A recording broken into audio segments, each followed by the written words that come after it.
Praise lord. అందరూ బాగున్నారండి. మరి యొక్క పునరుద్ధానం మీ అందరిని కూడా కలుసుకోవడానికి మరి ప్రభు ఇచ్చిన కృపను బట్టి మీ అందరికి ఎంతగానో మీ అందరి గురించి మేము ప్రార్థన చేస్తూ ఉన్నాం. అలాగనే మన తండ్రి అయిన దేవుని నుండి యేసుక్రీస్తు నుండి కృపా సమాధానం మీకు కలుగును గాక.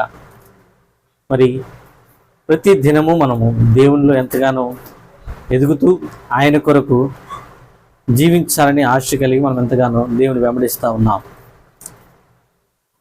ప్రియమైన దేవుని సంగమా, మనం అనేక సార్లు ఎన్నో పరిస్థితులు గుండా, అంటే ఎన్నో శ్రమలైన పరిస్థితులు గుండా వెళ్తూ ఉంటుంటాం. కొన్నిసార్లు మన యొక్క మార్గాలు మూసివేయబడతా ఉంటాయి.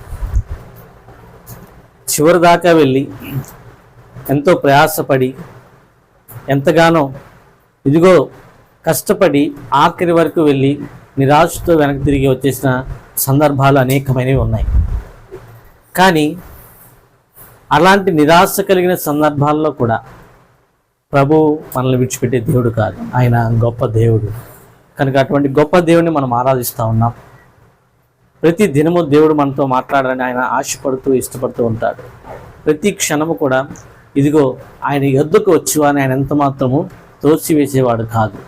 ఆయన గొప్ప మనస్సు కలిగిన వాడు, మంచి దేవుడు, గొప్ప దేవుడు. కనుక ప్రియదేవుని సంగమా, ఈరోజు ప్రభు మనతో ఒక ప్రత్యేకమైన సంగతులు మాట్లాడబోతా ఉన్నాడు. కనుక మీరందరూ హృదయపూర్వకంగా దేవుని సన్నిధిలో ఆయన మాటలు వెళ్ళాలని ఎంతగానో ఆశపడుతున్నాను. ఈ దినాంశంగా చిన్న వాక్య భాగాన్ని మనం ధ్యానం చేద్దాం. చూడండి, రోమీయులకు రాసిన పత్రిక 4వ అధ్యాయము, రోమీయులకు రాసిన పత్రిక 4వ అధ్యాయము 18వ వచనాన్ని మనం చదువుకుందాం. నీ సంతానము ఇలాగ ఉండునని చెప్పిన దాన్ని బట్టి తాను అనేక జనములకు తండ్రి అగినట్లు నిరీక్షణకు ఆధారం లేనప్పుడు అతడు నిరీక్షణ కలిగి నమ్మెను. చాలు, చిన్న ప్రార్థన చేసుకుందాం. మమ్మల్ని మిక్కిలిగా ప్రేమించిన మా పరలోకపు తండ్రి, మీ ఘనమైన శ్రేష్టమైన మనకు వందనాలు ప్రభువా. ఈ పునరుద్ధానం దినమున మరొకసారి మేమందరము మీ సన్నిధిలో కూడి ఉండగా అయ్యా మీరే మాతో మాట్లాడమని ప్రార్థన చేస్తున్నాం. మాకు కావలసిన ఆత్మీయ ఆహారాన్ని మీరు మాకు అనుగ్రహించండి, మమ్మల్ని బలపరచండి, మమ్మల్ని నడిపించమని. అయ్యా ఇదిగో ఎంతమంది అయితే ఇలా ద్వారా వాక్యం వింటున్నారో వారి హృదయాల్లో కూడా నెమ్మది కలగచ్చే, సమాధానం కలగచ్చే, గొప్ప ఆశీర్వాదాలు మెండుగా వారికి దయచేయమని యేసయ్య అతి పరిశుద్ధ నామమున అడిగి వేడుకొని పొందుకుని ఉన్నాం మా తండ్రి, ఆమేన్. ప్రియులారా, మనం ఇక్కడ చదివిన లేఖన భాగంలో అబ్రహాం గురించి రాస్తూ ఈ యొక్క మాటలు రాయబడి ఉన్నాయి. అబ్రహాం గురించిన ఆ యొక్క సందర్భాన్ని బట్టి మాట్లాడుతూ, ఆయనకున్న విశ్వాసం గురించి మాట్లాడుతూ పౌలు భక్తుడు ఈ యొక్క మాటలను రాస్తూ ఉన్నారు. ఇక్కడ మనం చదివిన లేఖన భాగం ఏమిటంటే, నీ సంతానము ఇలాగూ ఉండునని చెప్పిన దానిని బట్టి తాను అనేక జనములకు తండ్రి అగినట్లు నిరీక్షణకు ఆధారము లేనప్పుడు అతడు నిరీక్షణ కలిగి నమ్మెను. దేవునికి మహిమ కలుగును గాక. అబ్రహాము గారు తన పేరు అబ్రహాముగా మార్చబడక ముందు అబ్రాముగా పిలువబడేవాడు. అవునా, తన తండ్రి హారాన్లో కాపురం ఉంచు హారాన్కి వెళ్ళాలని బయలుదేరారు, కానీ హారాన్లోనే అతని తండ్రి చనిపోయినట్లుగా మనం చూస్తాం. అయితే అబ్రాము గారి యొక్క అబ్రహాముగా మార్చబడక ముందు అతని యొక్క వృత్తి ఏంటి అంటే, కొన్ని విగ్రహాలను చేసుకొని వాటిని వీధులెమ్మట అమ్ముకుంటూ తిరిగేవారు. ఇది వారి యొక్క వృత్తిగా ఉండేది. అయితే ఈ యొక్క బొమ్మలు దేనికి సంబంధించిన దేవుళ్ళని చెప్తా అమ్ముతూ ఉండేవారు. ఏమండి, దేవుళ్ళని చెప్తా అమ్ముతూ ఉండేవారు. అయితే ఒకానొక రోజున అబ్రహాం గారు వెళ్తూ ఉన్నారు. పరలోకంలోంచి ఒక స్వరం వినబడతా ఉంది. అబ్రహాము అని దేవుడు పిలుస్తూ ఉన్నాడు. అటు ఇటు తిరిగి చూశారు, ఎవరు కనబడలేదు. ఇదిగో నేను దేవుళ్ళని చెప్పుకుంటున్నాను కదా, ఒకవేళ నా తట్టలో ఏమైనా బొమ్మలు మాట్లాడుతున్నాయేమో అని వెనక ముందుకు చూసుకున్నాడు. ఏది నోరు మెదపడం లేదు, ఎట్లున్నాయి అట్లాగే ఉన్నాయి. ఏమండి, కానీ ఇదిగో ఒక స్వరం తనతో మాట్లాడడం అబ్రహాము కనిపించాడు. కంటికి కనబడని ఒక స్వరము, తన ఎదుట ఎవరు మనుషులు లేరు, ఎక్కడ దూరంగా చూసారు, ఎవరు కనిపించట్లేదు. ఎక్కడ నుంచి వస్తున్న స్వరం అని గమనిస్తే ఆకాశంలోంచి ఆ స్వరం వినబడతా ఉంది. అవునా, అప్పుడు అబ్రహాము ఏం గమనించాడంటే, ఇదిగో ఒక వ్యక్తి నాతో మాట్లాడుతున్నాడంటే ఆ వ్యక్తి దేవుడయ్యే ఉండాలి. అవునా, ఆకాశం నుంచి మాట్లాడగలిగిన వాడు దేవుడు ఒక్కడే, మరి ఎవరినో లేరు కదా. ఆయన సింహాసనం ఎక్కడ వేయబడింది అంటే అత్యున్నతమైన సింహాసనము, ఆకాశమును ఆశ్రయించి ఉన్నాడు మన దేవుడు కదా. ఇది ఆకాశము నా సింహాసనము, భూమి నా పాదపీఠం అన్నాడు. అటువంటి అత్యున్నత సింహాసనం నుంచి అబ్రహాంతో ప్రభు మాట్లాడుతూ ఉన్నాడు. ఇదిగో నేను నీకు చూపించిన దేశముకు నువ్వు వెళ్ళు, అక్కడ నేను నిన్ను ఆశీర్వదిస్తానని ఆయన అబ్రహాం గారితో పలికాడు. కనుక అబ్రహాం గారు ఏం నమ్మాడంటే తెలుసా, దేవుడు నాతో మాట్లాడాడు. ఆయన ఎవరో ఆయనకి తెలియదు, కానీ ఆయన ఎవరు? దేవుడు. అవునా? ఆ దేవుడు ఎవరో తెలియదు, ఆయన నామం ఏమిటో తెలియదు, ఏది కూడా ఆయనకి తెలియదు, కానీ దేవుడే తనతో మాట్లాడుతున్నాడన్న విషయం నమ్మి అబ్రహాం గారు బయలుదేరి వెళ్ళాడు. అవునా? మాట్లాడేవాడే సత్యమైన నిజమైన దేవుడు. దేవుని నామానికి మహిమ కలుగునుగా. మన దేవుడు మాట్లాడే దేవుడు. ఆయన చెట్టు కాదు, రాయి కాదు, పుట్ట కాదు, మరి ఏది కాదు. ఆయన సజీవుడై యుగములు తరతరములు ఇదిగో సజీవుడై ఉన్నాడు. ఇదిగో ఆయన మనతో మాట్లాడుతూ ఉన్నాడు. ఈ మధ్యాహ్న కాల సమయంలో మనతో కూడా మాట్లాడుతూ ఉన్నాడు. కనుక ప్రియ దేవుని సంగమా, దేవుని మాటలు ఆలకిస్తూ ఇదిగో ఆయన యొక్క నామాన్ని మనం కొనియాడుతూ వెళ్ళాలి. కనుక ఇదిగో అబ్రహాం గారు విశ్వాసులకు తండ్రిగా చేయబడని మనం అనుకుంటాము. విశ్వాసులకు తండ్రి ఎవరంటే అబ్రహాం పేరు చెప్తా ఉంటారు. విశ్వాసములకు తండ్రి ఎలాగూ మార్చబడ్డాడు అబ్రహాము? ఏమండి, అసలు ఆయనకు కుమారులే లేరు, గర్భఫలము దేవుడు ఇవ్వలేదు, కానీ విశ్వాసులకు తండ్రిగా అబ్రహాం గారు చెప్పబడ్డాడు కదా. అబ్రహాం గారు దేవుడి మాట ప్రకారము తన వారిని విడిచిపెట్టి కనాను దేశానికి బయలుదేరి వచ్చేసాడు. అక్కడ కాపురం ఉంటున్నారు, గుడారం వేసుకుని ఉంటున్నాడు. అప్పుడు దేవుడు ఒక మాట చెప్పాడు. ఏ మాట చూడండి, ఆదికాండంలో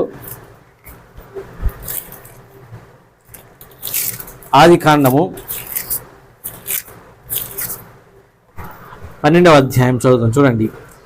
యెహోవా, నీవు లేచి నీ దేశంలో నీ బంధువుల మధ్య నుండి నీ తండ్రి ఇంట్లో నీవు బయలుదేరి నేను నీకు చూపించు దేశమునికి వెళ్ళము. నిన్ను గొప్ప జనముగా చేసి నిన్ను ఆశీర్వదించి నీ నామమును గొప్ప చేయుదును. నీవు ఆశీర్వాదముగా నందువు. నిన్ను ఆశీర్వదించు వారిని ఆశీర్వదించును, నిన్ను దూషించు వారిని శపించదును. భూమి యొక్క సమస్త వంశముని యందు ఆశీర్వదించబడిన అబ్రాహాముతో అనగా ఆ తర్వాత 4వ వచనం కూడా చదవండి. యెహోవా అతనితో చెప్పిన ప్రకారం అబ్రాహాము వెళ్ళెను, లోతు అతనితో కూడా వెళ్ళెను. అబ్రాహాము హారాను నుండి బయలుదేరినప్పుడు 75 ఏళ్ల ఈడు అలవాడు. 75 సంవత్సరాల వయసులో దేవుడు అతనితో చెప్పిన మాట ఏంటి అంటే, భూమి యొక్క సమస్త వంశములు నీ యందు ఆశీర్వదించబడిన అబ్రహాంతో చెప్పాడు. అబ్రహాం గారి మనసులో ఇప్పుడు ఏం ఆలోచిస్తుంది తెలుసా? భూమి యొక్క సమస్త వంశములను నా యందు ఆశీర్వదిస్తావని చెప్తున్నావు, కరెక్టే, కానీ నాకే వంశం లేదే. ఇప్పుడు నాకున్న తరము ఏమండి, నా తర్వాత తరం లేదు, ఎందుకంటే నాకు గర్భఫలం లేదు, నాకు కుమారులు కానీ కుమార్తెలు కానీ లేరు. మరి నేను ఎలాగూ అన్ని వంశములను ఆయన ఆశీర్వదించబడతాయి, నా తర్వాతి వంశం నా ద్వారా లేదు కదా అని అబ్రహాం గారి మనసులో ఆలోచన వచ్చి ఉండొచ్చు. అవునా? వచ్చింది ఖచ్చితంగా కదా. ఆనాడు ఏం చెప్తాడు? ఇదిగో నా ఇంటి పనివాడైన ఎలియాజరే కదా నా ఆస్తికి కర్త అయిన దేవుడి దగ్గర మాట్లాడతాడు. గల కారణం ఏంటి అంటే, నాకు కుమారులు లేరు, కుమార్తెలు లేరు, నాకు సంతానం లేదు, నాకున్న ఆస్తి అంతకు కర్త ఎవరవుతాడు? ఎలియాజరే చెప్పాడు. అప్పుడు దేవుడు తనతో చెప్తానేమని అంటే, ఇదిగో నీ గర్భమున నేను ఒక కుమారుని ఇవ్వబోతున్నాను. అవునా? నీకు ఒక కుమారుని నేను ఇవ్వబోతున్నాను నేను. దేవుడు మాట్లాడాడు. మనం చదువుకునే లేఖన భాగం ఏంటి అంటే, నిరీక్షణకు ఆధారము లేనప్పుడు అబ్రహాము దేవుని నమ్మాడు. నిరీక్షణకు ఆధారం లేదు. ఎందుకు నిరీక్షణకు ఆధారం లేదు? అసలు నిరీక్షణ అంటే ఏంటి? నిరీక్షణ అంటే ఏంటి? ఏదైనా ఒక కార్యము నా జీవితంలో జరుగుతుంది అని ఆ యొక్క మాట కొరకైనా ఏదైనా కార్యం కొరకైనా వేచి ఉండటే నిరీక్షణ. అవునా? నిరీక్షణ అంటే వేచి ఉండటం. అది ఖచ్చితంగా జరుగుతుందని తెలిస్తేనే మనం నిరీక్షిస్తాం, లేకపోతే మనము నిరీక్షించం. అవునా? ఖచ్చితంగా జరుగుతుందని తెలిస్తేనే నిరీక్షిస్తాం. అందుకనే విశ్వాసం అనేది నిరీక్షింపబడి వాటి యొక్క నిజస్వరూపం. ఇదిగో నిరూపించబడి వాటి యొక్క నిజస్వరూపం అంటే ఆ విషయం ఖచ్చితంగా జరుగుతుందని మన నిరీక్షణ ఎలాగ నిరీక్షిస్తామంటే విశ్వాసం ద్వారా. అంటే మనం దేవుని యొక్క మాటలు నమ్మటం ద్వారా ఇదిగో ఈ కార్యము దేవుడు నా జీవితంలో ఖచ్చితంగా జరిగిస్తాడు. నీకు 30 సంవత్సరాలు వచ్చేసినాయేమో, 35 సంవత్సరాలు వచ్చేసినాయేమో, 40 సంవత్సరాలు వచ్చేసినాయేమో. కొంతమందికి ఇంకా వివాహం కాని వారు ఉన్నారు. నీవు గనక దేవుడు నా జీవితంలో గొప్ప కార్యం చేస్తాడని నీవు నమ్మితే దేవుడు ఈరోజు నీ జీవితంలో గొప్ప కార్యం చేయబోతా ఉన్నాడు. ఎన్నో సంవత్సరాల నుంచి ఉద్యోగ ప్రయత్నాలు చేస్తున్నావు, అయినా ఉద్యోగం రావటం లేదు. నీవు గనక నిరీక్షణ ఉంచితే దేవుని యందు దేవుడు మీ జీవితంలో గొప్ప కార్యం చేయడానికి సంసిద్ధంగా ఉన్నాడు. అబ్రహాము కూడా అసలు ఆయన జీవితంలో నిరీక్షణకు ఆధారమే లేదంట. అంటే అసలు అవకాశమే లేదు. కార్యము జరుగుతుందన్న అవకాశం ఎటువైపు చూసినా, ఏ రకంగా ఆలోచించినా తన జీవితంలో తనకు ఒక కుమారుడు కలుగుతాడన్న నిరీక్షణ ఆయనలో లేదు. అసలు ఆధారం లేదు నిరీక్షణకి. అంటే ఏదైనా హోప్. ఇప్పుడు ఒక వ్యక్తి మనకి సహాయం చేస్తాడని మనం అనుకుందాం. ఒక వ్యక్తిని మనము డబ్బులు అడిగాము, ఒక 50,000 1,00,000 అవునా? ఆ 50,000 1,00,000 ఆ వ్యక్తి ఇవ్వగలుగుతాడు అంటే అతనికి ఆస్తి ఉంది, అంతస్తులు ఉన్నాయి, ఆయనకి బోళ్ళంతా సిరి సంపదలు ఉన్నాయి కనుక ఆ వ్యక్తి అందు మనం నమ్మకం ఉంచుతాం. ఎందుకని? ఇతను ఖచ్చితంగా 50,000 రూపాయలు 1,00,000 నాకు ఖచ్చితంగా ఇవ్వగలిగిన స్తోమత ఆ వ్యక్తిలో ఉంది కాబట్టి ఆ వ్యక్తి పట్ల మనం నిరీక్షణ ఉంచుతాం. అవునా? నిరీక్షణ ఉంచుతాం. కానీ అప్పుడు వరకు అబ్రహాము అసలు దేవుడు తన జీవితంలో అప్పుడు దాకా ఏ అద్భుతాలు చేయలేదు, ఏ ఆశ్చర్యక్రియలు చేయలేదు. ఏమండి? దేవుడు అతని జీవితంలో ఏదో గొప్ప గొప్ప అతని ముందు ఎటువంటి సూచన క్రియలు కూడా చేయలేదు. మరి అలాంటప్పుడు నిరీక్షణ ఎలా కలుగుతుంది? కానీ అటువంటి నిరీక్షణకు ఆధారం లేని సమయంలో కూడా, అంటే అబ్రహాము గారి వయసు 75 సంవత్సరాల వయసు, శారా గారి వయసు 60 సంవత్సరాలు, దాదాపు 60 సంవత్సరాలు 65 సంవత్సరాలు, ఇద్దరికి 10-15 సంవత్సరాలు తేడా ఉంది కదా. దేవుడు 75 సంవత్సరాల వయసులో అబ్రహాం గారికి వాగ్దానం చేశాడు, నేను నీకు కుమారుని ఇస్తాను. ఇప్పుడు అబ్రహాం గారు ఏమనుకుంటున్నా అంటే, ఇదిగో నా శరీరము మృతతుల్యం అయిపోయింది, నేను ముసలివాడిని అయిపోయాను, నేను ఎలాగ ఇప్పుడు కుమారుని కలగలుగుతాను? నా భార్య ముసలిది అయిపోయింది, ఆ యొక్క ఋతుక్రమం కూడా నిలిచిపోయింది అన్నట్లుగా మనం అక్కడ బైబిల్ గ్రంథంలో చూస్తూ ఉంటాం. మరి ఇప్పుడు ఎలాగో గర్భం ధరిస్తుంది శారా? ఎలాగో గర్భం ధరిస్తుంది? ఇది ఎలాగూ సాధ్యం? ఇది ఎలాగూ సాధ్యం? దేనికి ఎక్కడ ఆధారం లేదు, ఎటువంటి అవకాశం లేదు. కానీ అబ్రహాము ఎవరి మీద నిరీక్షణ కలిగిన తెలుసా? దేవుని నమ్మగలిగాడు. కారణం ఏంటి చెప్పనా? ఇదిగో నేను నా భుజముల మీద విగ్రహాలు బొమ్మలు మోసుకుని దేవుళ్ళని అమ్ముకుంటూ వెళ్తున్నప్పుడు ఏ బొమ్మ నాతో మాట్లాడలేదు, ఏ వ్యక్తి నన్ను పలకరించలేదు. కానీ నా పని నేను చేసుకుంటా ఉంటే, నా జీవితం నేను జీవిస్తూ ఉంటే, ఇదిగో ఒక వ్యక్తి ఆకాశం నుండి నాతో మాట్లాడాడు. దేవునికి మహిమ కలుగును గాక. ఆయనే దేవుడై ఉంటాడు, ఆయనే నిజమైన దేవుడై ఉంటాడు. ఇదిగో ఆత్మస్వరూపి అయిన దేవుడు ఒకరున్నాడు, అతడు నాతో మాట్లాడాడు. ఇదే అబ్రహాము జీవితంలో విశ్వాసానికి మొట్టమొదటి మెట్టు, ఒక వ్యక్తిని నమ్మగలిగిన మొట్టమొదటి మెట్టు కదా. అబ్రహాము దేవుని యొక్క స్వరం వినగలిగాడు. వెంటనే అబ్రహాంలో కలిగిన మొట్టమొదటి యొక్క లక్షణం ఏంటి తెలుసా? విశ్వాసం కలిగింది. దేవుని నమ్మగలిగాడు. ఆయన నాతో మాట్లాడుతున్నంటే ఈయనే నిజమైన దేవుడై ఉంటాడు అని వాటన్నిటిని విడిచిపెట్టేసి దేవుని వెంబడించడం మొదలుపెట్టాడు. దేవుని మాటను నెరవేర్చడం మొదలుపెట్టాడు. దేవుడు ఎక్కడికి వెళ్ళమంటే అక్కడికి వెళ్ళటం మొదలుపెట్టాడు. ఏది వదిలిపెట్టమంటే అది వదిలిపెట్టడం మొదలుపెట్టాడు. ఏది చేయమంటే అది చేయడం మొదలుపెట్టాడు. కనుకనే ఇంకనూ అబ్రహాము గారిని దేవుడు పరీక్షిస్తా ఉన్నాడు. 25 సంవత్సరాలు అబ్రహాము దేవుడిచ్చిన మాట కొరకు వేచి ఉన్నాడు, నిరీక్షణ కలిగి ఉన్నాడు. దేవుడి సంగమా, మన జీవితాలు అక్కడ కొన్నిసార్లు ఎన్నో శ్రమల గుండా మనం వెళ్తూ ఉంటాం. మన ఛాయా శక్తుల మనకున్న శక్తి అంతా ధారబోసి ఇదిగో ప్రభు సన్నిధిలో అనేక మార్లు ప్రార్థన చేసి ఉండవచ్చు, అయినా సమాధానం రాలేదేమో. అనేక సార్లు నీ శ్రమ కోర్చి బయట నువ్వు ఎంతగానో ఎన్నో ప్రయత్నాలు చేసి ఉండవచ్చు,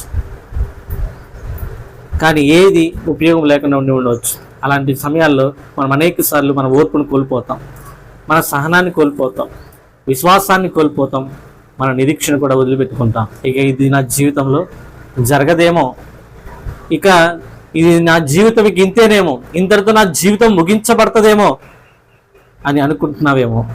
కానీ అబ్రహాముకున్న విశ్వాసం మనలో ఉండాలి. చూడండి, ఆ రోమిలకు రాసిన పత్రికలో ఒక మంచి మాట ఉంది, చూద్దాం. అదే 4వ అధ్యాయము 13వ వచనాన్ని చదువుదాం. 4వ అధ్యాయము 13వ వచనం.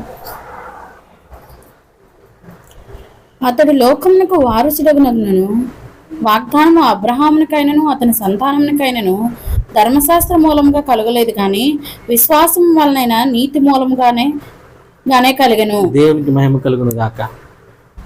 అతడు లోకమునకు వారసుడగునను వాగ్దానము అబ్రహామునికైనను అతని సంతానముకైనను ధర్మశాస్త్ర మూలముగా కలగలేదు, కానీ విశ్వాసము వలనైనా నీతి మూలముగానే కలిగేను.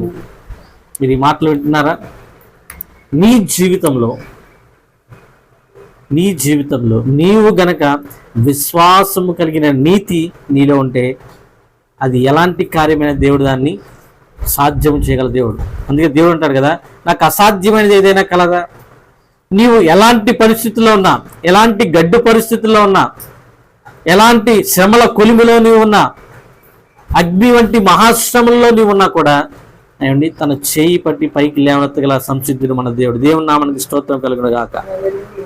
ఈ దేవుని సంగమా, ఈ విషయాలు మీరు గమనించాలి. షడ్రకు మెషకు అబేద్నెగోలు ఇదిగో రాజు ప్రతిమకు మొక్కమని ఆజ్ఞ వచ్చినప్పుడు వారి హృదయంలో ఒకటి అనుకున్నారు. ఏమనుకున్నా తెలుసా? మా దేవుడు ఈ అగ్నిలోంచి రక్షించడానికి సమర్థుడు. ఒకవేళ ఆయన మమ్మల్ని రక్షించకపోయినా సరే మేము మా దేవుడి కొరకు మేము నిలిచి ఉంటామని వారు తీర్మానం చేసుకుని ఉన్నారు. ఆ తీర్మానమే, అదే విశ్వాసం, అదే నీతి. దేవుని నమ్మటం ఎలాగో అబ్రహాముకు నీతిగా ఎంచబడిందో, ఎంతమంది అయితే ఆయన మాటకు యథార్థ హృదయులై విశ్వసిస్తారో ఖచ్చితంగా వారి జీవితాలు దేవుడు అద్భుతాలు చేయగలుగుతాడు. ఒక వ్యక్తి ఒకరోజు నడుచుకుంటూ వెళ్తా ఉన్నాడు. ఆయనకు గమ్యం లేదు, గురి లేదు, ఎక్కడికి వెళ్ళాలో తెలియదు. కానీ నడుస్తూ ఉన్నాడు. ఇదిగో గొప్ప పర్వతం ఎక్కాడు. ఎక్కడికి ఎక్కాడు? గొప్ప పర్వతం మీదకి ఎక్కాడు. ఆ పర్వతం మీద నడుస్తా ఉంటే ఆ చివరి భాగానికి, కొన భాగానికి వెళ్ళిపోయేపాటికి విశాలమైన మైదానం ఉంది అక్కడంతా. కానీ అది ఆ విశాలమైన మైదానం చివరిలో గొప్ప లోయ ఉందంట. ఎలాంటిది ఉంది? గొప్ప లోయ. కను చూపు మీద ఎటు చూసినా కూడా లోయ తప్ప మరి ఏమీ కనబట్టలేదు. లోయ తప్ప మరి ఏమీ కనబట్టలేదు. ఇప్పుడు ఆ యొక్క వ్యక్తి జీవితంలో ఏం ఆలోచన ఉండవచ్చు? ఎక్కడితో నా జీవితము ముగిసిపోయింది, ఇక ఎక్కడి నుంచి దారి లేదు, ఎటు వెళ్ళాలో తెలియదు, ఎక్కడికి వెళ్ళాలో తెలియదు, ఆ లోయ ఎలాగ దాటుతామో కూడా తెలియదు. అవునా? ఆ యొక్క వ్యక్తి జీవితంలో ఏం లేదు, నిరీక్షణ లేదు. అంటే నిరీక్షణ ఒకవేళ ఉన్నా దాన్ని ఆధారం చేసుకోవడానికి ఏ హోప్ కూడా లేదు, ఏ అవకాశం లేదు. ఈ యొక్క మైదాన ప్రాంతం నుంచి మళ్ళీ తిరిగి వెళ్ళాలన్న ఆశ కూడా ఆయనలో లేదు. కానీ అటువంటి పరిస్థితుల్లో కూడా ఇదే అబ్రహాం గారి జీవితంలో ఎదురైన పరిస్థితి. ఎటువంటి నిరీక్షణకు ఆధారం లేదు. ఎదుట లోయ ఉంది, వెనకాలకు బోళ్ళంత పెద్ద పర్వతం ఉంది. ఎటు వెళ్తాం? ఎటు మార్గం లేదు, ఎక్కడికి దాటిపోతాం? అవకాశమే లేదు. కానీ అటువంటి గడ్డు పరిస్థితుల్లో దేవుడు తన మహిమను చూపించి ఆయన కార్యము చేయడానికి సంసిద్ధంగా ఉన్నాడు. ఇదిగో నోవాహు జీవితంలో, నోవాహు కూడా నీతిపరుడు, నిందారహితుడు, దేవుని వెంబడించిన వ్యక్తి. అవునా? ఈ లోకంలో ఆనాడు ఉన్న ప్రపంచ జనాభా ఎంతో మనకు తెలియదు. సర్వ భూమి మీద దేవుని దృష్టికి నోవాహు ఒక్కడే నీతిపరుడుగా ఎంచబడ్డాడు. అవునా? ఆయన ఎంత భక్తిగా జీవించి ఉండకపోతే, ఎంత ఆ యొక్క పాపమును తనకు అంటించుకోకుండా చుట్టూ పాపమే, తన చుట్టూ పాపమే, కాలు అడుగు బయట పెడితే పాపం అంటుకుపోయే పరిస్థితి. అలాంటి గడ్డు పరిస్థితుల్లో కూడా నోవాహు దేవుని వెంబడించాడు. దేవునికి స్తోత్రం. ఆ యొక్క గొప్ప నమ్మకమైన విశ్వాసం మనలో ఉండాలి. మన చుట్టూ ఎటువంటి గడ్డు పరిస్థితులైనా ఉండవచ్చు, మన చుట్టూ ఎలాంటి మనల్ని ప్రభావింపజేసే పరిస్థితులైనా ఉండవచ్చు. ఇదిగో బయటికి వెళ్తే ఇంక నేను రాలేను, అలాంటి పరిస్థితులు కూడా ఉండవచ్చు. కానీ దేవుని యందు కనుక నీవు నమ్మకించగలిగితే దేవుడు మనల్ని రక్షించడానికి సమర్థుడు. అవునా? నోవాహుని జ్ఞాపకం చేస్తున్నాడు దేవుడు. అందరినీ చంపేసి ఉండవచ్చు. అవునా? అందరితో పాటు నోవాహుని కూడా దేవుడు జలప్రలయం రప్పించి ముంచివేసి ఉండవచ్చు. కానీ ఎందుకని దేవుడు నోవాహుని బ్రతికించాడు తెలుసా? ఆయన నీతి నోవాహును తుడిచిపెట్టలేకపోయింది. దేవునికి స్తోత్రం. నోవాహు కనపరిచిన నీతి దేవుని జలప్రళయాన్ని సైతం అడ్డుకోగలిగింది. ఆ నీతి ఎలాగో కలిగిందంటే దేవుని మీద విశ్వాసం ఉంచాడు. నీవు ఈరోజు ఆ విశ్వాసం మనం ఉంచగలుగుతున్నామా? నీవు నేను అట్టి నీతిని దేవుని ఎదుట మనం కనపరచగలుగుతున్నామా? వాక్యం సెలవిస్తుంది, మన నీతి దేవుని ఎదుటంట మురికి గుడ్డగా కనబడుతుందంట. మన నీతి దేవుని ఎదుట మురికి గుడ్డగా కనబడుతుంది. మరి అదే నీతి నోవాహు కనపరిచి ఉంటున్నాడు అంటారా? కాదు కదా. నోవాహు యొక్క నీతి విశ్వాస సంబంధమైనది. అది ధర్మశాస్త్రం మూలంగా కలగలేదు, విశ్వాస సంబంధమైన వల్లనే కలిగిందని ఎలాగైతే అబ్రహాం గురించి ప్రభు చెప్తా ఉన్నారో, నోవాహు కూడా అదే నీతిని ఖర్చుపరచవచ్చు. కనుకనే నోవాహు రక్షించబడ్డాడు. అవునా? నోవాహుతో కూడా దేవుడు ఒక మాట చెప్పాడు, ఇదిగో జల ప్రళయం రాబోతోంది, నీ కొరకు ఒక ఓడను నిర్మించుకో. అవునా? జల ప్రళయం రావడానికి కనీసం సూచనలు కూడా కనబట్టలేదండి. దాదాపు 60-70 సంవత్సరాల తర్వాత జల ప్రళయం వచ్చింది. అవునండి, దాదాపు 60-70 సంవత్సరాలు, దేవుడు మాట ఇచ్చిన 60-70 సంవత్సరాల తర్వాత జల ప్రళయం వచ్చింది. కానీ దేవుని నమ్మాడు నోవాహు. ఆయన మాట ఎందుకు నమ్మిక ఉంచాడు? నా దేవుడు చెప్పాడంటే అది ఖచ్చితంగా నెరవేర్చుతాడు. ఆయన మాట ఇచ్చి తప్పిపోయే దేవుడు కాదు. ఆయన మాట యుగయుగములు తరతరములు నిలిచి ఉంటది. ఒక పొల్లైనను సున్నాయనను అందులోంచి తప్పిపోదు. మనుషుల మాటలు నిరర్ధకమవుతాయేమో, కానీ దేవుని మాటలు ఎన్నటికి గతింపవు కదా. అలాంటి మాట దేవుడు కనుక ఇస్తే నీ జీవితంలో, నా జీవితంలో ఖచ్చితంగా దేవుడు నెరవేరుస్తాడు.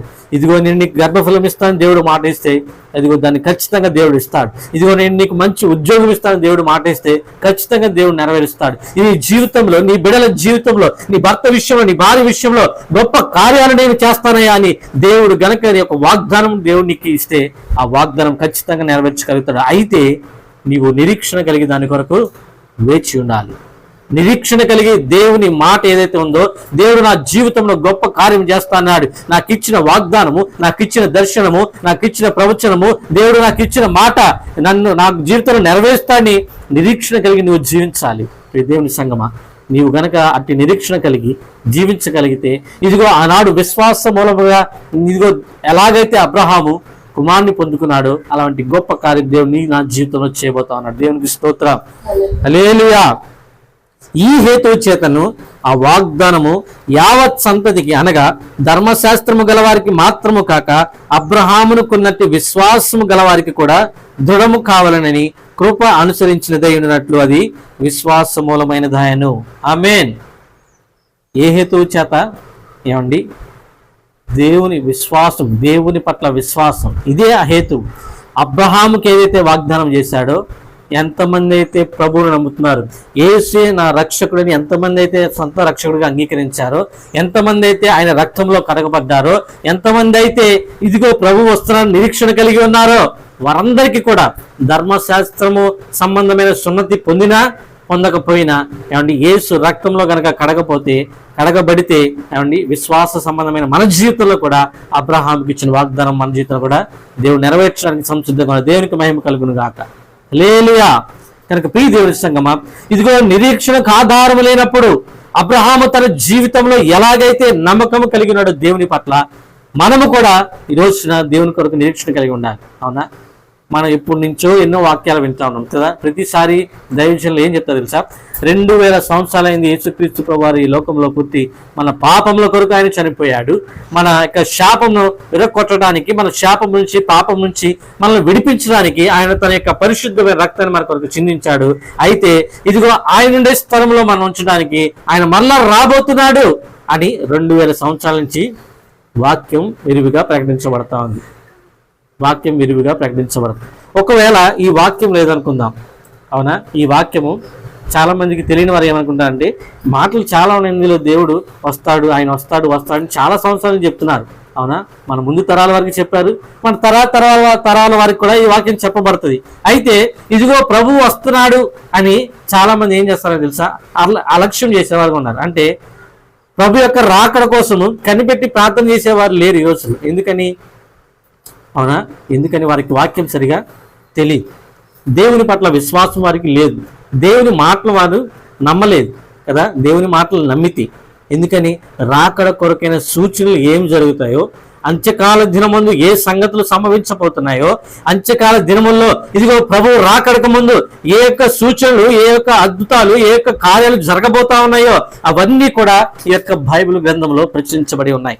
ఈ పరిశుద్ధ గ్రంథంలో దేవుడు ముందుగానే ఆ యొక్క మాటలు రాసి ఉంచాడు. ఇదిగో అట్టి సూచనలన్నీ కూడా ఇప్పుడు జరుగుతానే ఉన్నాయి. మత్తయి సువార్త 28వ అధ్యాయంలో దేవుడు ఏదైతే చెప్పాడు, రాజ్యం మీదకి రాజ్యము, అక్కడక్కడ భూకంపాలు, అక్కడక్కడ కరువులు, ఇదిగో పిల్లలకి తండ్రులకి మధ్య ప్రేమ లేకపోవడం, అనేక మంది ప్రేమ చల్లారిపోవటము, అనేకులు విశ్వాసులు, క్రైస్తవులు ఏమంటే అన్య జనుల ద్వారా ద్వేషించబడటము, ఇవన్నీ కార్యాలు ఇప్పుడు సూచనలుగా జరుగుతానే ఉన్నాయి. ఇవన్నీ నెరవేర్చబడిపోయినాయి. అంటే రాకడ బహు సమీపంగా ఉంది. ఎలాగుంది? బహు సమీపముగా ఉన్నది.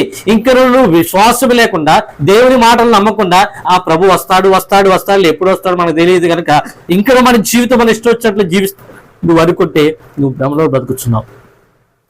మన కళ్ళారా ఆ సూచనలు మనం చూస్తూ ఉన్నాం, మన చెవులారా ఆ మాటలు మనం వింటా ఉన్నాం, మన చెవులారా వింటున్నాం, కళ్ళారా చూస్తున్నాం. ఈ దేవుని బిడ్డలారా, ఇదిగో నీ జీవితంలో, నా జీవితంలో మనం కూడా ఒక నిరీక్షణ కలిగి ఉన్నాం. అదేంటో తెలుసా? దేవుడు నా కొరకు పరలోక రాజ్యంలో ఇదిగో ఒక స్థలాన్ని సిద్ధపరిచున్నాడు. ఈ నిరీక్షణ నీలో ఉందా? నిరీక్షణ నీలో ఉందా? ఏమండి, నిరీక్షణకు ఆధారం లేనప్పుడే అబ్రహాం దేవుణ్ణి నమ్మాడండి. కానీ మనం నిరీక్షించడానికి ఎన్నో ఆధారాలు ఉన్నాయి. మనం దేవుని నమ్మడానికి ఎన్నో కార్యాలు దేవుడు మన జీవితంలో చేసి ఉన్నాడు. మన ముందు మన తండ్రుల జీవితాల్లో, మన బిడ్డల జీవితాల్లో, మన జీవితాల్లో ఎన్నో అద్భుతాలు, ఆశ్చర్య కార్యాలు దేవుడు చేసి ఉన్నాడు. ఏమండి, ఇన్ని ఆధారాలుంటే ఇంకా దేవుడు రాలేదని నిరీక్షణ నీలో ఎట్లా లేదు? ఇంకా దేవుడు నా జీవితంలో కార్యం చేయలేడని ఎలాగ నువ్వు అనుకుంటున్నావు? నాకు ఇంకా ఇదిగో ఇంతతో నా పని అయిపోయింది, ఇంత చదువుకున్నాను, నాకు ఇంకా ఏ ఉద్యోగం రావట్లేదు, నేను ఇంకా పెళ్ళికి వాళ్ళని నువ్వు ఎలాగనుకుంటావు? ఇదిగో నాకు పెళ్ళి ఇంకా 10 సంవత్సరాలు అయిపోయింది, 15 సంవత్సరాలు అయిపోయింది, ఇంకా నువ్వు కుమార్తెలు లేదని నువ్వు అనుకుంటున్నావా?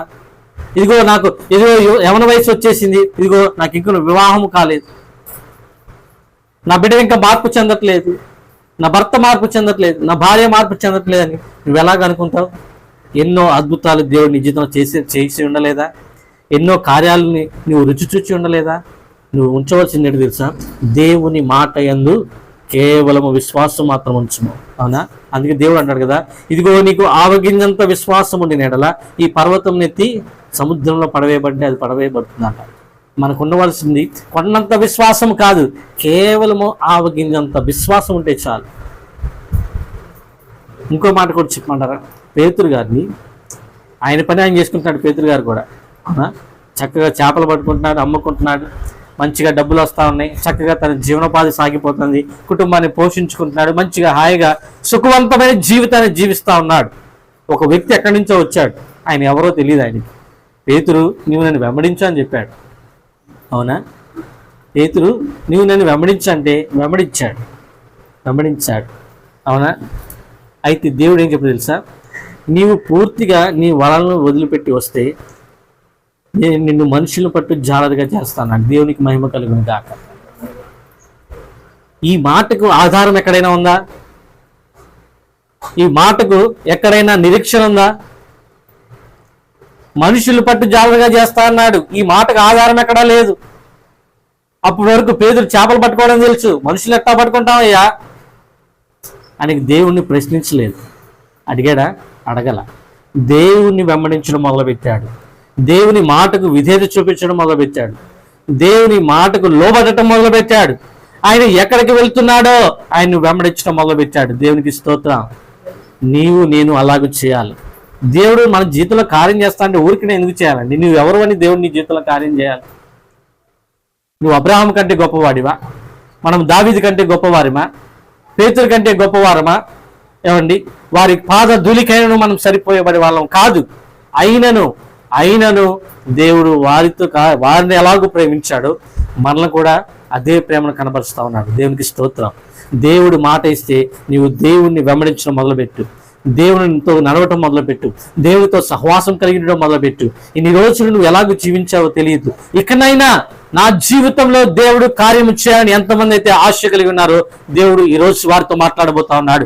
నీవు దేవుని వెంబడిస్తే, నువ్వు దేవుని మాటకు లోబడితే, దేవుని యొక్క విధేయత చూపితే, ఇదిగో ఆయన యందు విశ్వాసం ఉంచగలిగితే దేవుడు నీ జీవితంలో కార్యం చేయబోతున్నాడు. దేవునికి స్తోత్రం. పరిశుద్ధాత్మ దేవుడు ఆయన ఎలాగైతే పేతురుని వాడుకున్నాడు, ఒక్క దినమందే పేతురు మాట్లాడితే 3000 మంది మనుషులు పట్టబడ్డారు. అవునా? దేవుడు ఏం చెప్పాడు? నీవు పూర్తిగా వదిలిపెట్టి నన్ను వెంబడిస్తే నిన్ను మనుషులు పట్టు జాగ్రత్తగా చేస్తానాడు. మొట్టమొదటి పేతురు వేసిన వాళ్ళకి ఎంతమంది మనుషులు పట్టబడ్డారో తెలుసా? 3000 మంది మనుషులు. దేవునికి స్తోత్రం కలుగును గాక. ఇది దేవుడు చేసే అద్భుతం. పేతురు నమ్మాడు, మధ్యలో తొలగిపోయి ఉండవచ్చు. ఒకసారి ఇదిగో దేవుడు అంటాడు, వేసే అంటాడు, ఇదిగో పరలోకం నుండి వచ్చిన జీవాహారము నేనే. అవునా? నన్ను తిని తాగువాడే నిత్య జీవానికి అర్హుడని చెప్తాడు. అప్పటికి యేసుక్రీస్తు ప్రభు వారి దగ్గర ఈ 12 మంది శిష్యులు కాక ఇంకా 70 మంది శిష్యులు ఉన్నారు. వారు ఏమనుకుంటున్నారంటే, ఏమనుకున్నారు? మేమేమన్నా నరమాంస భక్షకులమా? ఆ మాట చదువు చూడండి, యోహాను సువార్త 5వ అధ్యాయము, క్షమించండి 6వ అధ్యాయము 54వ వచనం. యోహాను సువార్త 6వ అధ్యాయము 54వ వచనం. నా శరీరము తిని నా రక్తము త్రాగువాడే నిత్య జీవము గలవాడు. అంత్యదినమున నేను వాడిని లేపుదును. నా శరీరము నిజమైన ఆహారమును, నా రక్తము నిజమైన పానమునై ఉన్నది. నా శరీరము తిని నా రక్తము త్రాగువాడు నా యందును నేను వాని యందును నిలిచియుందును. చాలు. ఆ తర్వాత 60వ వచనం చదివితే మనం, ఆయన శిష్యులలో అనేకులు ఈ మాట విని ఇది కఠినమైన మాట ఇది ఎవడు వినగలడని చెప్పుకొనిరి. యేసు తన శిష్యుల్ని ఆ తర్వాత 66వ వచనం చదివితే, అప్పటి నుండి ఆయన శిష్యుల్లో అనేకులు వెనక తీసి మరి ఎన్నడను ఆయన వెంబడింపలేదంట. ఏమండి, దేవుడు ఒక మాట చెప్పాడు, అయ్యా మీరు నా యొక్క శరీరమును తిని నా రక్తము త్రాగితే మీరు నిత్య జీవము గల వారు అవుతారు, అంత్యదినమున మేము నిన్ను లేపుతా అని చెప్పాడు. అవునా? ఈ మాటలో వారికి అర్థం కాలేదు. అప్పుడు దాకా దేవుని వెంబడించారు, దేవుడి యొక్క అద్భుతాలు చూశారు, ఆశ్చర్యక్రియలు చూశారు, దెయ్యాలు విడగొడుతుంటే ఓహో దేవుడు గొప్పవాడే, నువ్వు గొప్పవాడే అని దేవుని మహిమపరిచారు, అద్భుతాలు చేసి ఆహా ఎంత ఆశ్చర్యం చేశాడు దేవుడు, ఎంత గొప్పవాడవే నువ్వు దేవుని కుమారుడు అన్నట్టుగా. ఏమండి, అప్పుడు దాకా నామకార్థమైన భజనలు చేశారు. కారణం ఏంటి? ఆయన వెనక్కి వెళ్తుంటే తిండికి తాగడానికి ఉండటానికి లోటు లేదు, ఎక్కడ వెళ్ళినా ఆహారం దొరుకుతుంది. అందుకని ఆయన వెంబడించి ఉండవచ్చు. ఈ లోక సంబంధమైన వాటి కొరకు వెంబడించిన వ్యక్తులు ఉంటే దేవుని నిత్య జీవార్థమైన వాటిల వారికి ఎలాగో తెలియపరచబడతాయి. చాలా మంది అనేకుల్లో క్రైస్తవులు ఈరోజు ఇలాగనే వెంబడిస్తా ఉన్నారు దేవుణ్ణి. యేసయ్యను ఎందుకు వెంబడిస్తారో తెలుసా? లోక సంబంధమైన ఆశీర్వాదాల కోసం. నా కొడుకుకు గొప్ప ఉద్యోగం రావాలి, నా బిడ్డకి గొప్ప అమెరికా సంబంధం రావాలి, ఇదిగో నా కొడుకు ఇంజనీర్ అవ్వాలి, నా కూతురు డాక్టర్ అవ్వాలి, నేను గొప్ప ఇల్లు కట్టుకోవాలి, నేను గొప్ప పొలాన్ని కొనుక్కోవాలి, ఎన్నో ఆస్తులు సమకూర్చుకోవాలి, ఈ లోకంలో నేను ఐశ్వర్యవంతుడిగా బ్రతకాలి అని చాలా మంది ఇలాగునే వెంబడించేవారు ఉన్నారు. కానీ ప్రభు ఏం చెప్తున్నాడు తెలుసా? నా శరీరం తిని నా రక్తంను త్రాగి తిని మీరు నిత్య జీవము గలవారుగా మార్చబడతారు, అంత్యదినము నేను వాడిని లేపుతా అన్నాడు. ఏమండి, అక్కడ ఆ మాటలు అనేకులు ఈ మాట ఏమనుకుంటారంట, అయ్యో ఇది ఎట్టి కఠినమైన మాట, ఈ మాట ఎవడు వినగలుగుతాడు? దేవుడు కొన్నిసార్లు కఠినంగా మాట్లాడితే కొంతమంది నచ్చదు. దేవుడి సంగతి పక్కన పెట్టండి, కనీసం దైవజనుడు కొన్నిసార్లు కఠినంగా మాట్లాడితే నచ్చదు, వెళ్ళిపోవాలి అక్కడి నుంచి. ఇంకా అవునా, దైవజనుడి మీద భారం పెట్టుకుని ఆయన తిట్టడం మొదలు పెడతా ఉంటారు. దేవుడు కొన్నిసార్లు కఠినమైన మాటలు మాట్లాడతారు గల కారణం ఏంటి తెలుసా? మనకి నిత్య జీవం అనాలి. దేవునికి స్తోత్రం. అయితే పేతురుని ఆయన ఎందుకు నిరీక్షణ ఉంచిన వ్యక్తి, పేతురు ఆయన్ని వెంబడించిన వ్యక్తి, ఇప్పుడు పేతురుని అక్కడ ఉన్న శిష్యులు అడుగుతున్నారు, మీరు కూడా వెళ్ళిపోవాలనుకుంటున్నారా అంటే పేతురు ఏమంటాడు తెలుసా? మాట చదువు చూడండి. సీమోను పేతురు, ప్రభువా ఎవరి యొద్దకు వెళుదుము? నీవే నిత్య జీవపు మాటలు గలవాడు, నీవే దేవుని పరిశుద్ధుడు అని మేము విశ్వసించి ఎరిగి ఉన్నామని అదంతా చెప్పాను. అవునా? ఎలాగ నమ్మాడు పేతురు? విశ్వసించి. ఈ విశ్వాసం మనలో ఉండాలి, ఈ విశ్వాసం మనలో ఉండాలి. ఎన్ని కఠినమైన ఇబ్బందులు వచ్చినా దేవుడే నిత్య జీవపు ఓట గలవాడు. దేవునికి స్తోత్రం. ఆయనే నిత్య జీవపు మాటలు గలవాడు, ఆయనే నిత్య జీవమునిచ్చేవాడు, ఆయనే నిత్య జీవమై ఉన్నాడు. దేవునికి స్తోత్రం కలుగును గాక. అందుకే చేస్తున్నాడు కదయ్యా, నేనే మార్గము, నేనే సత్యము, నేనే నిత్య జీవము. ఆయనే జీవము, ఆయన సజీవుడైన దేవుడు. కనుక అటువంటి దేవుని మనం వెంబడిస్తున్నప్పుడు ఎలా వెంబడించాలి తెలుసా? విశ్వాసంతో వెంబడించాలి. నీ జీవితంలో కార్యము ఆలస్యమైన ఉండొచ్చు, కానీ కార్యము జరగట్లేదని కాదు. ఇదిగో దేవుడు కొద్దిగా సమయం తీసుకున్నాడంటే ఆయన నీ కొరకు అద్భుతమైన దాన్ని చేస్తున్నాడని అర్థం. ఇదిగో నీ జీవితంలో ఏదైనా కార్యం ఆలస్యమైందంటే దేవుడు నీ కొరకు ఏమండి శ్రేష్టమైన దాన్ని సిద్ధపరుస్తున్నాడని అర్థం. అయితే నువ్వు విశ్వాసం కలిగి ఉండాలి, విశ్వాసంతో నమ్మాలి. యోసేపు చెరసాల్లో బంధించబడ్డాడు. యోసేపుకు ఒక దర్శనం వచ్చింది 17 సంవత్సరాల వయసులో. యవన వయసులో ఒక కళ కంటే అతని తండ్రి ఏమన్నా అంటే, ఎలా నేను అమ్మ కలిసి అలాగే అన్నదమ్ములు అందరూ కలిసి నీకు మొక్కుతావా అని ఆ కళను అందరూ ఏం చేశారంటే, ఆ కళ అతనికి వచ్చిన కళని ఏమన్నా అంత పెద్ద ఇంపార్టెంట్గా ఎవరు చూడలేదు, ఎవరు భావించలేదు. అయితే ఆ మాట తన తండ్రి జ్ఞాపకం ఉంచుకున్నాడంట. ఎవరు లక్ష్య పెట్టలేదు, కానీ మాటను జ్ఞాపకం పెట్టుకున్నాడు. అయితే ఇది ఎప్పటికి నెరవేరిందో తెలుసా? యోసేపుకి 30 సంవత్సరాల వయసు వచ్చినప్పుడు ఆ దర్శనం నెరవేర్చడానికి దేవుడు తనను సిద్ధపరిచాడు. ఎన్ని సంవత్సరాలు వేచి ఉన్నాడు? 13 సంవత్సరాలు దాదాపు దేవుని సముఖంలో యోసేపు వేచి ఉన్నాడు. అయితే ఈ 13 సంవత్సరాలు ఎలా గడిచింది? సుఖసౌఖ్యంగా బ్రతికాడా? హాయిగా ఎంజాయ్ చేస్తూ బ్రతికాడా? హాయిగా ఇష్టం వచ్చినట్టు ఎలా కావాలంటే అలా బ్రతికాడా యవన వయసులో ఉన్నాడని? కాదు. దేవుని కోసము తను తాను అప్పగించుకున్నాడు. దేవునికి స్తోత్రం. దేవుని కోసం తాను ప్రత్యేకించుకున్నాడు. తనకు దాని దగ్గర ఐశ్వర్యం వచ్చింది. అవునా? వచ్చిందా రాలేదా? ఫరో ఇంటి మొత్తాన్ని తనకు అప్పచెప్పేశాడు. నీ ఇష్టం వచ్చింది చెయ్యా, నీకు ఎలా కావాలంటే అలాగ చూసుకో, నాకేం సంబంధం లేదు. తన ఇంట్లో ఏముందో ఏం లేదో కూడా అతను తెలియదంట. యోసేపుకి అప్పచెప్పేశాడు. ఇప్పుడు యోసేపు చేతిలో ఏముంది? అధికారం ఉంది, ఐశ్వర్యం ఉంది, అనుభవించదగినవన్నీ కూడా యోసేపు జీవితంలో ఉన్నాయి. కానీ యోసేపు దేనిని లక్ష్య పెట్టక దేవుని కొరకు తాను ప్రత్యేకించుకున్న వ్యక్తిగా నిలబడ్డాడు. ఆ ప్రత్యేకత నీలో నాలో ఉండాలి. ఆ ప్రత్యేకమైన విశ్వాసం నీలో నాలో ఉండాలి. ఆ ప్రత్యేకమైన సమర్పణ నీలో నేను కలిగి ఉండాలి. అప్పుడే మన జీవితము దేవుడు అద్భుతమైన రీతిగా మలచబోతాడు. ఇదిగో పాపము తన వెంట పరుగు పెడతా ఉందంట. పాపం పరుగు పెడతా ఉంటే పాపాన్ని విడిచి యోసేపు ఇంకా దూరంగా పరిగెట్టాడే లేదా? అవునా? ఆ యొక్క శతాధిపతి యొక్క భార్య, అవునా? ఆ మాటలు మనం చదివితే చూడండి, యోసేపు యొక్క జీవితంలో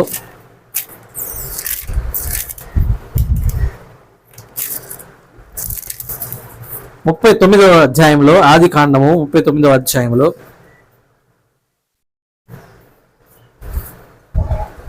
ఆ యొక్క అధ్యాయంలో మనం చదివినట్లయితే, అవునా, యోసేపు ఐగుప్తునికి తీసుకొచ్చినప్పుడు ఫరో యొక్క ఉద్యోగస్తుడు రాజ సంరక్షక సేనాధిపతి పోతీఫర్ భార్య తనని, అవునా, తనతో ఉండమని యోసేపును కోరుకుంది. యోసేపు బహు రూపవంతుడు, సుందరుడు అంట. అవునా? మంచి యవన ప్రాయంలో ఉన్నాడు. అయినను ఇదిగో అవకాశం ఉన్నా కూడా దేవుడు నన్ను చూస్తున్నాడనే భయము యోసేపులో ఉంది. ఈరోజు చాలా మంది భయం లేని వ్యక్తిగా జీవిస్తున్నారు. అమ్మో, మాకెందుకు భయం లేదండి, దేవుడు అంటే మాకు భయభక్తులతో మేము ఆరాధిస్తాం అనుకుంటున్నారు. చాలా మంది ఏమనుకుంటారు తెలుసా? అవునా? దేవుడు ఏం చెప్పాడు? యెహోవా యందు భయభక్తులు కలిగి ఉండుట జ్ఞానముకు మూలం అన్నాడు. యెహోవా యందు భయభక్తులు కలిగిన వారి జీవితాల్లో ఏ మేలు కొదువై ఉండదన్నారు. కానీ ఈరోజు అనేకులు ఆ కొదువుతోనే బ్రతుకుతున్నారుగా. ఉద్యోగం లేదు, వివాహం అవ్వట్లేదు, గర్భఫలం లేదు, వ్యాపారంలో అభివృద్ధి లేదు, ఎక్కడ చూసినా నష్టమే, ఇరుకే, ఇబ్బంది, శ్రమే. అయినా మనమేమనుకుంటాం తెలుసా? నేను ప్రతిరోజు దేవుని సన్నిధిలో మోకరించి ప్రార్థన చేస్తున్నాగా, ప్రతిరోజు దేవుని సన్నిధిలో నేను ఎంతగానో ఆయన ఆరాధిస్తున్నానుగా, భయభక్తులతో జీవిస్తున్నానుగా అని అనుకుంటున్నారు. కానీ ఆ భయంలో ఏం లేదంట తెలుసా? పవిత్రత లేదంట. దేవుని వాక్యంలో ఒక మాట ఉంది తెలుసా? యెహోవా యందలి భయము పవిత్రము అని ఉంది. భయము కూడా పవిత్రమైనదిగా ఉండాలి. నువ్వు ఏ భయం కలిగి ఉన్నావు దేవుని పట్ల? నిర్లక్ష్యమైన భయం. కొన్నిసార్లు అప్పుడప్పుడు భయపడతాం, కానీ అది పవిత్రమైనది కాదు. అపవిత్రమైన భయం, నిర్లక్ష్యపరుస్తూ ఏది కూడా పట్టించుకోకుండా, భయం అంటే ఏదో వచ్చామా వెళ్ళామా అన్నట్టు ఉంటారు. అవునా? ఒకవేళ దేవుని వల్ల పవిత్రమైన భయం నీవు కనుక కలిగి ఉంటే, మందిరంలో నీ ప్రవర్తన ఎలాగుంది, బయట సమాజంలో నీ ప్రవర్తన ఎలాగుంది, రెండు తలంపుల మనసు కలిగి ఉన్నావా? ఇది లేకపోతే మందిరంలో ఎలాగుంటున్నావా, బయట కూడా అలాగే ఉంటున్నావా? తల్లిదండ్రుల దగ్గర ఒకలాగా, బయట సమాజంలో ఒకలాగా, ఇదిగో మందిరంలో ఒకలాగా, బయట వేరేలాగా, ఇలా ఇష్టం వచ్చినట్టు రెండు తలంపుల మధ్య నువ్వు జీవిస్తున్నావు అంటే దేవుని భయం నీలో ఉన్నట్టా లేనట్లా? లేదు. కానీ యోసేపుకి అధికారం ఉంది, ఐశ్వర్యం ఉంది, అనుభవించదగిన అన్నీ ఉన్నాయి. కానీ దేవుడి యొక్క పవిత్రమైన భయం యోసేపులో ఉంది. తన పరిశుద్ధతను కాపాడుకోవడానికి, తన పవిత్రతను కాపాడుకోవడానికి అన్నిటిని విడిచిపెట్టేశాడు, ఐశ్వర్యాన్ని విడిచిపెట్టేశాడు, ఆ యొక్క అధికారాన్ని వదులుకున్నాడు, అన్నిటి విడిచిపెట్టి ఎక్కడికి యోసేపు చెరసాలలో వేయబడ్డాడు. దేని కొరకు? పాపము వద్దనుకున్నందుకు, ఐశ్వర్యాన్ని వద్దనుకున్నందుకు, ఆ యొక్క సుఖాన్ని వద్దనుకున్నందుకు యోసేపు ఎక్కడికి వెళ్ళాడు? చెరసాలలో వేయబడ్డాడు. కానీ దేవుడు తన చేయిని విడిచిపెట్టలేదు. ఎందుకు తెలుసా? యోసేపు దేవుడిచ్చిన దర్శనం యందు విశ్వాసం కలిగి ఉన్నాడు.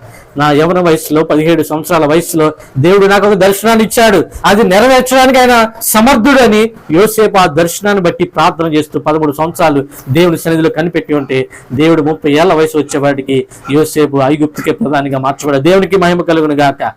ఫరో తర్వాత రెండవ రథం ఎక్కిన వాడు యోసేపు. జనులందరూ ఆయనకి ఇదిగో సాగిలిపడి వందనం చేస్తా ఉన్నారు. ఇది దేవుడు చేసే అద్భుతం కాదా? దేవుడు చేసే ఆశ్చర్య కార్యములు కాదా? ఇదిగో నీ నా జీవితంలో అటువంటి గొప్పదైన కార్యము దేవుడు చేయాలంటే మనము వేచి ఉండి దేవుని సన్నిధిలో మొరపెట్టాలి. కేవలం వేచి ఉండటం మాత్రం కాదు, విశ్వాసం కలిగి దేవుని వెంబడించాలి. ఆయన మాట నా జీవితంలో నెరవేర్చబడదన్న నిరీక్షణ నీలో నాలో ఉండాలి. కారణం ఏంటంటే మన నిరీక్షణకు ఆధారం ఎవరు? దేవుడే. అవునా? ఆనాడు అబ్రహాంకి ఎవరు నిరీక్షణ లేకపోవచ్చు, ఆధారం లేకపోవచ్చు, కానీ ఇప్పుడు దేవుడు యేసయ్య మన జీవితానికి, మన నిరీక్షణకి ఆధారమై ఉన్నాడు. ఇదిగో ఆయన త్వరగా రాబోతున్నాడు, ఆయన నిరీక్షణ మనలో ఉంది. గల కారణం ఎవరు? యేసయ్య. ఇదిగో నేను నిత్య రాజ్యంలో చేర్చబడతానని గల కారణం ఎవరు? యేసయ్య. ఇదిగో నన్ను పాపం నుంచి, శాపం నుంచి విముక్తి చేసి నేను, నా కుటుంబము నిత్యము దేవుడితో కూడా ఉంటున్నామంటే గల కారణం ఎవరు? యేసయ్య. అవునా? మన నిరీక్షణకి ఆధారం ఎవరు? ఆయనే. ఎప్పుడు కూడా నువ్వు ఆయన్ని విడిచిపెట్టవద్దు. దేవుని యందు భయభక్తులు కలిగి నువ్వు జీవిస్తే, దేవుని యందు విశ్వాసం కలిగి నువ్వు ఉంటే, ఆయన నీతిని అనుసరించి నువ్వు నడుచుకుంటే దేవుడు అద్భుతాలను మన జీవితంలో చేయబోతా ఉన్నాడు. నమ్మితే దేవుని మహింపరచు. ఈ మాటలు దేవుడు మన వినికిడిలో దీవించును గాక. ఆమేన్. ప్రార్థన చేసుకుందాం. మమ్మల్ని మిక్కిలిగా ప్రేమించిన మా ప్రియ పరలోకపు తండ్రి, నీ ఘనమైన శ్రేష్టమైన నామానికి వందనాలు, స్తోత్రాలు ప్రభువా. ఇదిగో ఉదయకాల సమయంలో మీరు మాతో మాట్లాడిన విషయాలను బట్టి మేము ఎంతగానో నీకు కృతజ్ఞతాస్తుతులు చెల్లిస్తున్నాం ప్రభువా. ఇదిగో నిరీక్షణకు ఆధారం లేనప్పుడు అబ్రహాము నిన్ను నమ్మాడు. అయితే ఈరోజు